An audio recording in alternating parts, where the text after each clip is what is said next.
सभी भाई बहनों को जय मसीह की। मैं अभी है ना 2-3 वीडियो देख रहा हूँ जो जो पास्टर अंकुर नरूला के सम्मत है। ठीक है, आप पास्टर अंकुर नरूला के सम्मत में बोलिए, पर एक शब्द है, एक वचन है बाइबल में जिसमें लिखा हुआ या की स्तुति करो, या की स्तुति करो। और इसको हिब्रू में बोला जाता है हेलेलुया। हेलेलुया हेलेलुया के देखिए, हेलेलुया जो वर्ड है ना, इसके अंदर में पावर है, पावर। ठीक है ना, इसके अंदर में पावर है। इसके अंदर में जो पहला अक्षर है ना, सुपर पावर है, सुपर पावर। 10वां अक्षर सुपर पावर है। 10वां अक्षर कौन? सबसे छोटा अक्षर है हिब्रू का, उसको बोलते हैं योद। उसके बाद 5वां अक्षर है, उसको बोलते हैं हे। ये 2 अक्षर को मिला के बोलते हैं या, हिंदी में या बोलते हैं। ठीक है ना, इसके साथ 2 अक्षर और जो जाए तो उसको बोलते हैं यहोवा। यहोवा की स्तुति करो। कौन अक्षर है? पहला है योद, हे, बब, हे। योद, हे, बब, हे। तो ठीक है, ये हो गया। हेलेलुया में 2 वर्ड है। पहला अक्षर है हे, पहला अक्षर है हे। दूसरा अक्षर है लैमट, तीसरा अक्षर है लैमट। तो ब्रदर, आपको हिब्रू नहीं आती, ठीक है ना, मुझे हिब्रू आती है। मैंने 4 महीने हिब्रू के वर्ड को याद करने में गुजारे हैं, और जब जब मैं हिब्रू पढ़ता हूँ मुझको खुशी होती है। इसी के लिए आपको सावधान करना मेरा कर्तव्य है। अगर मैं आपको सावधान नहीं करूँगा तो परमेश्वर मुझे गेट से बाहर तार देगा कि तुमने उसको सावधान क्यों नहीं किया।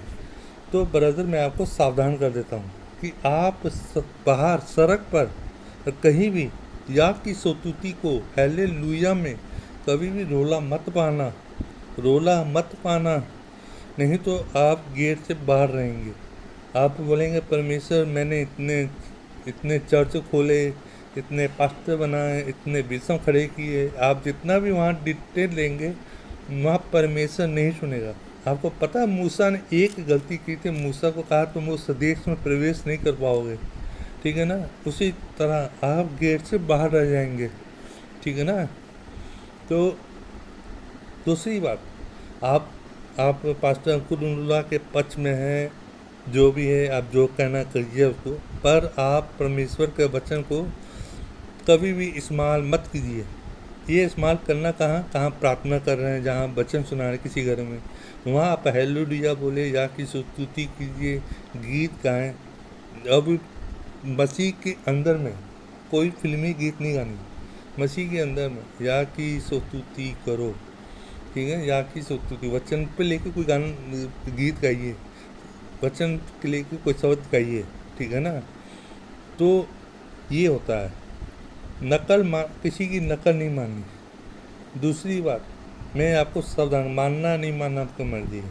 ठीक है, जब आपकी उम्र पूरी होगी आप गेट से बाहर रहोगे, अंदर नहीं जा पाएंगे। ठीक है ना। तो जो उसके अंदर 2 लैमट जो अक्षर है ना, एक का मतलब होता है शिक्षा, अधिकार, शिक्षा और अधिकार, और दूसरा जो लैमट है उसका मतलब होता है चरवाहा। किसका अधिकार, किसकी शिक्षा? यीशु की शिक्षा। और उसके बाद क्या आता है? योद। योद जो लफ्ज है ना, योद और हे, या जो है ना, ये जो होवा ही है बहुत बड़ी बच्चन के अंदर में शक्ति है। जैसा हम इंग्लिश में ए बोलते हैं, ए का कोई वैल्यू नहीं है। ठीक है ना। जब हिब्रू में एलब बोलते हैं ना, तो एलब का मतलब होता है शक्ति, समर्थ, लीडर, समझना, पावर। तो दूसरा लफ्ज अब मैं बताता हूँ। हिब्रू का दूसरा अक्षर है बेत। अगर इंग्लिश में आप बी बोलेंगे तो बी का कोई अर्थ नहीं है। अगर इंग्लिश में हिब्रू में बेत बोलेंगे तो उसका मतलब होता है परिवार।